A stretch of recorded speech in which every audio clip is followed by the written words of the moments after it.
लक्ष्मण हाके बोलत होते। दरम्यान मराठा समाजाला संविधानाच्या चौकटीमध्ये राहूनच आरक्षण दिलं जाईल, मात्र या दरम्यान ओबीसी आरक्षणाला कुठेही धक्का लागता कामा नये अशी प्रतिक्रिया भाजप आमदार परिणय फुकेंनी दिलेली आहे। शरद पवार आणि उद्धव ठाकरे जर आंदोलनाला पाठिंबा देत असतील तर त्यांनी ओबीसी आरक्षणासंदर्भात भूमिका स्पष्ट करावी अशी मागणी फुकेंनी केलेली आहे। मुख्यमंत्री फडणवीसांनी मराठा समाजासाठी अनेक योजना आणल्या, युवकांना उद्योजक बनवण्याचं काम केलं असं फुके म्हणालेत।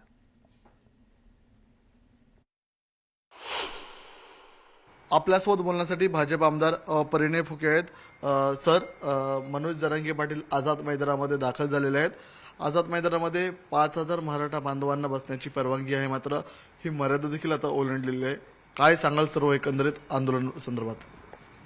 ज्या विषयावर माननीय जरांगे पाटील साहेब आंदोलन करतात आहे त्या विषयाचं मला असं वाटतं की चुकीच्या पद्धतीने ते लोकांपुढे किंवा मराठा समाजापुढे नेते। मराठा समाजाला आरक्षण देण्याचं काम हे माननीय फडणवीस साहेबांनी केलं। सगळ्यात पहिले 2014 ते 19 मध्ये त्यांनी फार प्रयत्न केले आणि 2018 मध्ये मराठा समाजाला आरक्षण मिळालं। त्यानंतर ते हायकोर्टामध्ये अनेक लोक याच्या विरोधात गेले, ते टिकवण्याचंही काम माननीय फडणवीस साहेबांनी केलं। त्यानंतर आमची सरकार गेली, उद्धव ठाकरेंची सरकार आली आणि त्यामध्ये हे सुप्रीम कोर्टात महाविकास आघाडीचं सरकार, काँग्रेस पक्ष, शरद पवार साहेबांचा पक्ष आणि उद्धव ठाकरे साहेबांचा पक्ष हे सुप्रीम कोर्टात टिकू शकले नाही। त्यांनी कुठेतरी त्या पूर्ण केसमध्ये हलगर्जी केल्यामुळे ती मराठा आरक्षणाची केस टिकू शकली नाही।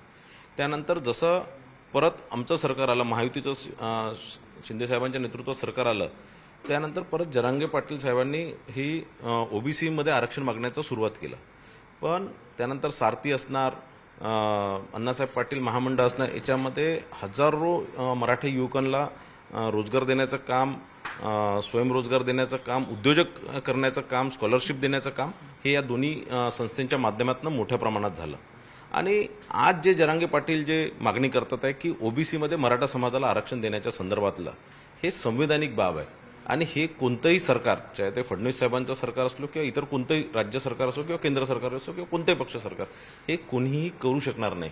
मला असं वाटतं ही मागणी त्यांची अवाजवी आहे, संविधानाच्या विरोधात आहे आणि म्हणून मराठा समाजाच्या युवकांनी मागील 5-7-10 वर्षात बघितलेलं आहे की त्या मराठा समाजासाठी कोणी केलेलं आहे आणि ते फडणवीस साहेबांनी केलेलं आहे आणि म्हणून कुठेतरी फडणवीस साहेबांना टार्गेट करणं हे चुकीचं आहे। एकीकडे मनोज जरांगे पाटील मुंबईमध्ये दाखल झालेले आहेत, तर दुसरीकडे ह्या आंदोलनाला शरद पवार आणि उद्धव ठाकरे हे पाठिंबा देत आहेत। नेमकं याकडे कसं बघता? बघा, माझं या माध्यमातून माननीय शरद पवार साहेब, माननीय उद्धव ठाकरे साहेब आणि काँग्रेस पक्षालाही एक विचारणा आहे, एक प्रश्न आहे की ते मराठा समाजाचं ओबीसीमध्ये आरक्षण देण्याचं जी मागणी जरांगे पाटलाची जी आहे ती ओबीसी आरक्षणामध्ये म्हणजे ओबीसी प्रवर्गामध्ये मराठा समाजाला आरक्षण देण्याची जी मागणी जरांगे पाटलांची आहे तिला हे मान्यता देतात काय, तिला हे एंडोर्समेंट देतात का, तिला हे कबूल करतात काय? यांनी जाहीररित्या हे कबूल करावं। चमत्कार कसाही होऊ शकतो म्हणून त्याला चमत्कार म्हणतात। तर चमत्कार हा करण्याची ताकद ज्यांच्यामध्ये आहे आणि ज्यांना आपल्या देशाबद्दल खरंच आतून प्रेम आहे ते सगळेजण मिळून एक चांगले उपराष्ट्रपती आपल्याला देतील सुदर्शन साहेबांच्या रूपाने, ही मला खात्री वाटते। सर, हिंदी में पहले मराठी में तो पूरा होने दो, फिर बात करते हैं और फिर साहब भी बोलेंगे। रेड्डी सर, आप हे थोड़ा ठीक है। आप लोगों को तो मालूम है मैं मराठी में तो बोल नहीं सकता, ख्वाहिश है कुछ बोलूं, अब देखते कितने आगे क्या होता है, सीखनी बातें। और आप लोगों को तो मालूम है मैं प्रतिपक्ष पार्टियों की तरफ से उपराष्ट्रपति पद की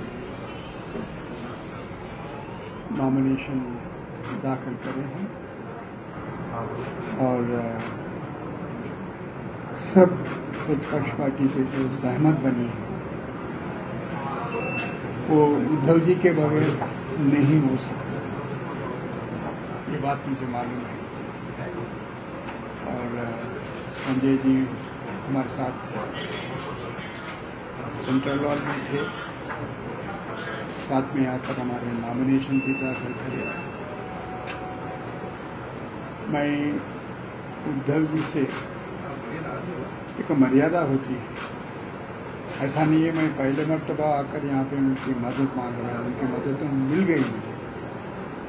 उनको धन्यवाद देने के लिए दिल्ली से यहाँ तक आया हूँ। और मातोश्री में आने के बाद ऐसा लगता है कि कहीं कहीं कहीं महत्वपूर्ण निर्णय यहाँ पे लिया गया, देश के हित में, महाराष्ट्र के हित में। It has given many political twists and turns to the Indian political situation, and I know I am sitting at that place, the most respectable place. Once upon a time was the abode